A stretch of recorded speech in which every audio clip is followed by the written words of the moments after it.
Alright, so in this video, I'm just going to be talking about transcription. Well, in this part of the video, if you've already watched transcription in prokaryotes or transcription in eukaryotes, then you can skip this part and then go to the timestamps below. So yeah, let's get started.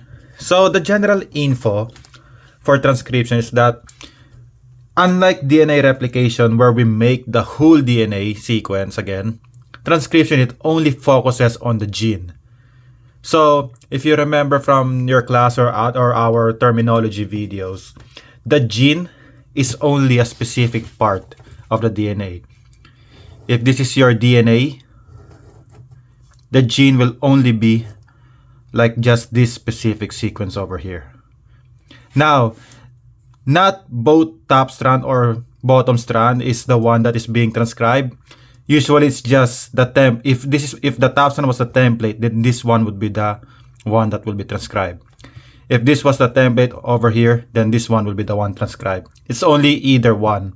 But at the same time, it can also happen where both sides have a gene, but normally it doesn't. So if we're gonna summarize what a general info of transcription is, it's basically the process of making an RNA strand, because we can make any kind of RNA out there, which is like mRNA, tRNA, rRNA, miRNA. There's a lot of RNAs. So the main point here is we're just making an RNA strand using a gene as the template.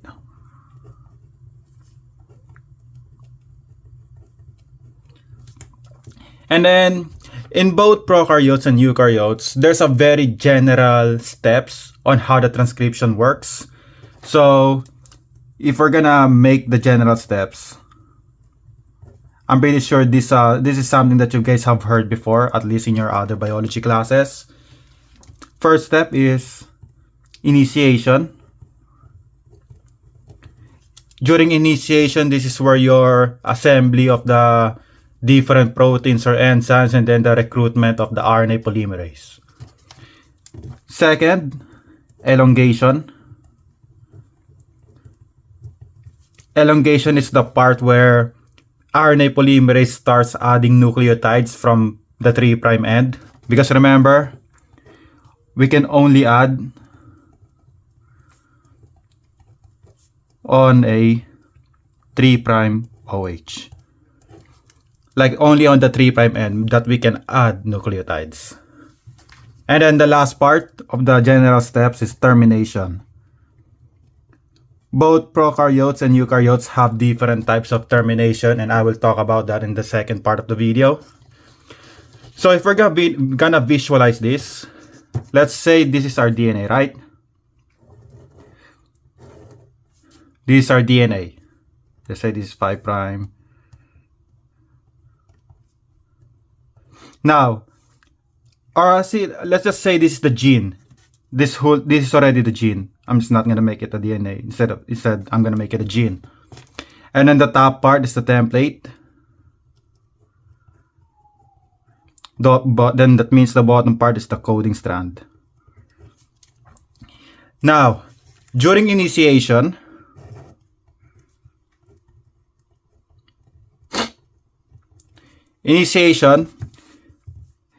the strands will open up.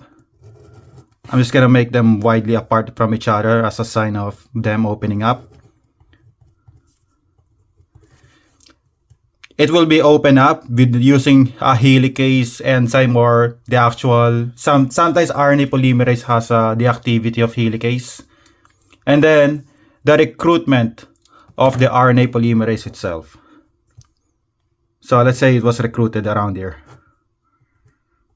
Because remember, we make from 5' to 3' always. Now, during elongation,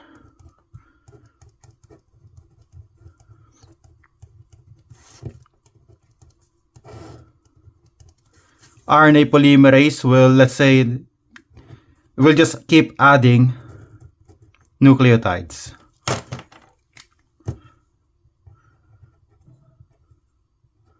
Right? Because remember, it's kind of like the same thing as DNA replication where elongation starts from 5' to 3'. Same thing here. The RNA polymerase will be adding at the 3' end. This is the mRNA that is being made by the RNA polymerase. Now, last step is termination.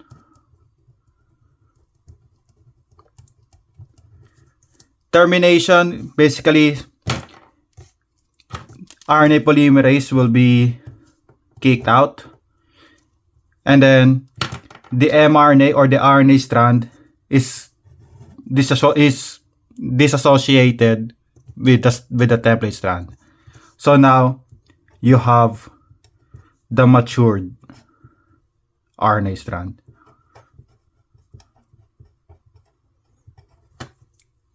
So yeah, that is the very general information about transcription. Now to the second part. Alright, so in this part of the video, I'm going to be talking about the eukaryotic transcription. One thing to remember about eukaryotes is that eukaryotes have membrane-bound organelles, like their cells have it. So that means they have a nucleus, they have this endoplasmic reticulum, Golgi apparatus, like stuff like that. But remember what the nucleus stores. DNA is stored in the nucleus. So that means transcription happens in the nucleus. Right?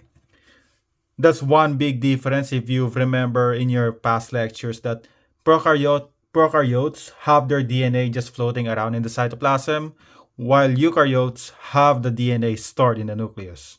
So that means transcription has to happen in the nucleus, right? And then eukaryotes, they have different RNA polymerases that is used to make different types of RNA. So remember, like the different types of RNA, there's tRNAs, there's miRNAs, mRNAs, stuff like that. So each RNA polymerase over here makes a specific strand of RNA. RNA polymerase 1 makes rRNA.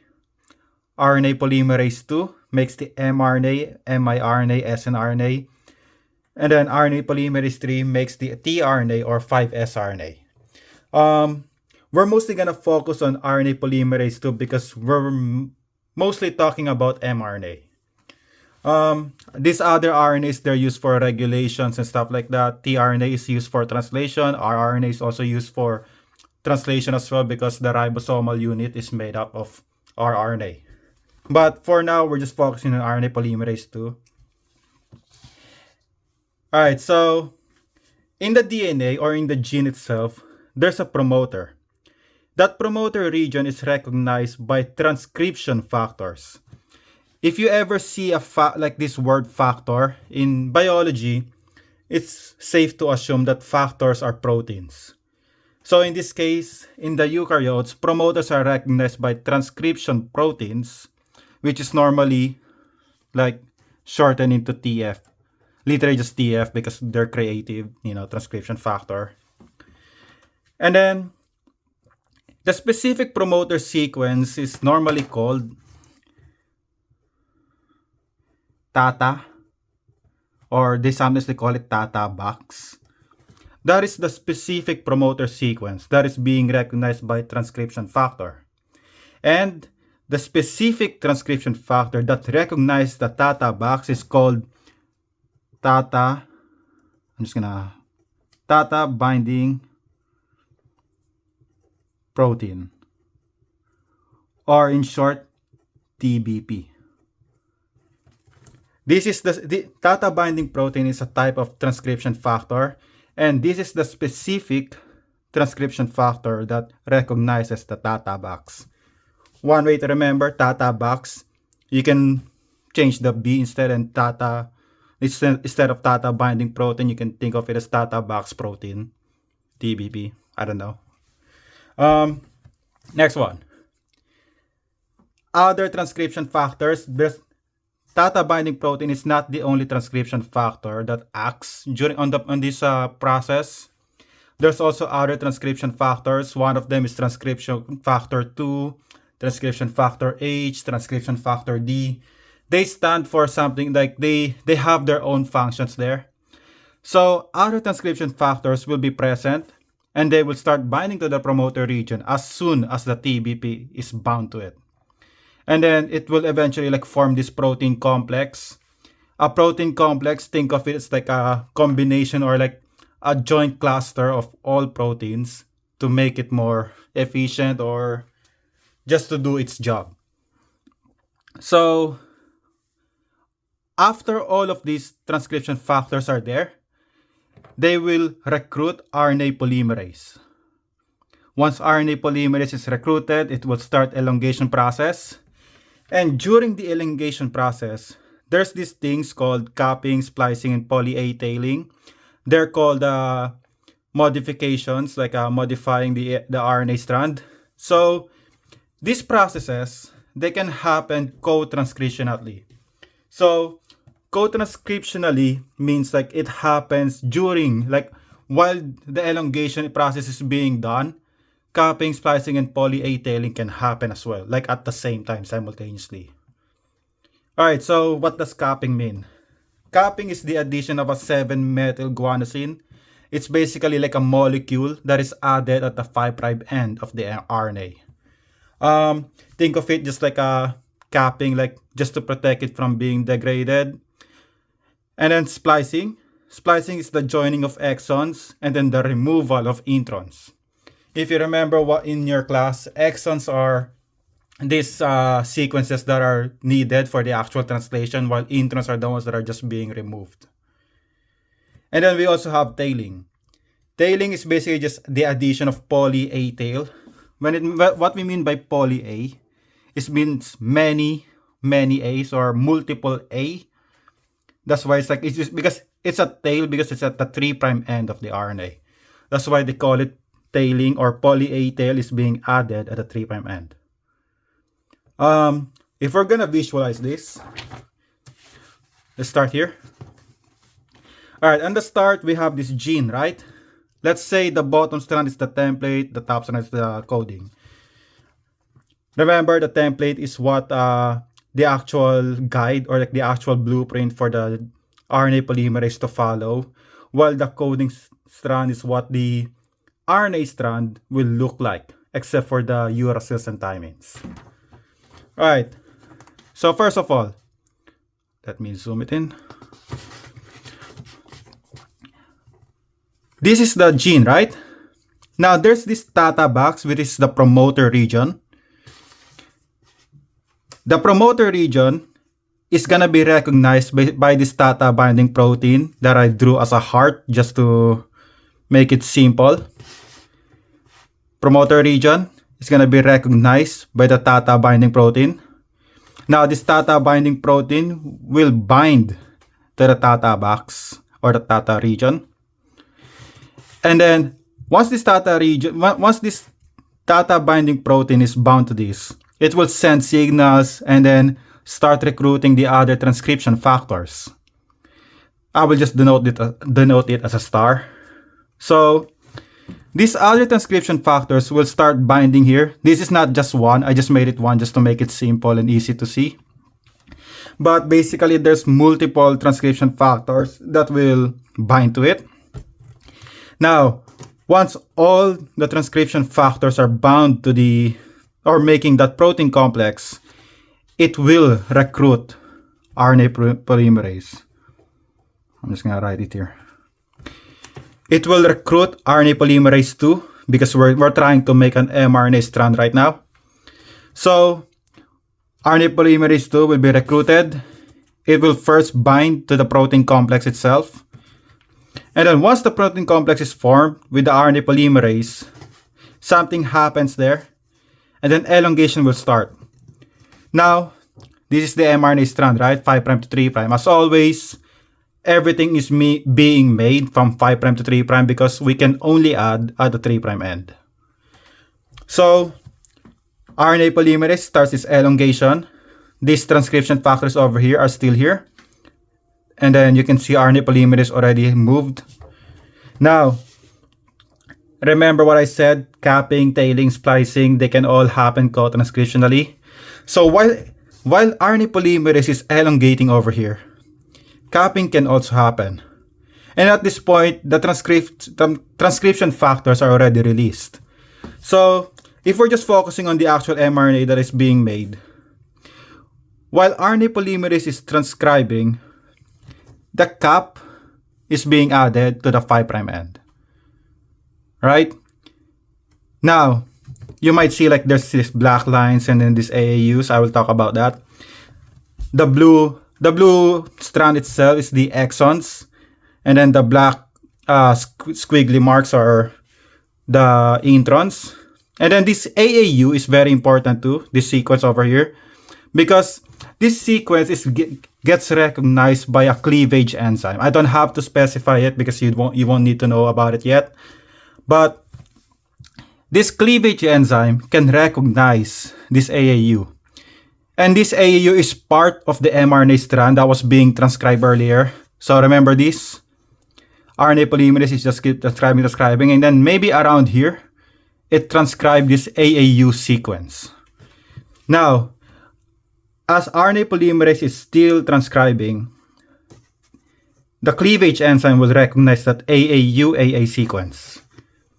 And then from there, kind of like if you've watched the other video about prokaryote transcription, the cleavage enzyme will just literally recognize this sequence over here, and then will cleave the strand like around here. It has to be at the 3' end. So in this 3' end, the cleavage enzyme will literally just cleave it. And then this strand over here will be lost. RNA polymerase and cleavage enzyme will just be released and dissociate. And then at the same time, poly A tail will be added just after this sequence. So now we have this cap. The mRNA strand, we call this premature mRNA. Premature mRNA. Why is it called premature? It's because the introns are still here. So, and this is also, this part over here is still part of the AAU. It's not going to be spliced out unless it has to be. But I'm just trying to make it specific, like this sequence over here is still here. It was not cleaved. The cleave happens like just after it. So now, the poly A tail is added. You can see like at the 3' end, there's a poly A tail. Now we have the premature mRNA. Splicing will happen. Your introns will be removed. Introns will be removed and the exons will be joined. Now, look at this. This is how long it is, right? But once the introns are removed, it will look a lot shorter. You can see like the difference between here, because they're part of the mRNA strand, and then when they're removed, you're basically making it shorter. Now this is what we call the matured mRNA strand, because it only has the exons, it has the poly A tail, it's been spliced, and it's also been capped. So once everything is done, it will be transported out of the nucleus for translation. And then translation will happen, and that will be in another video.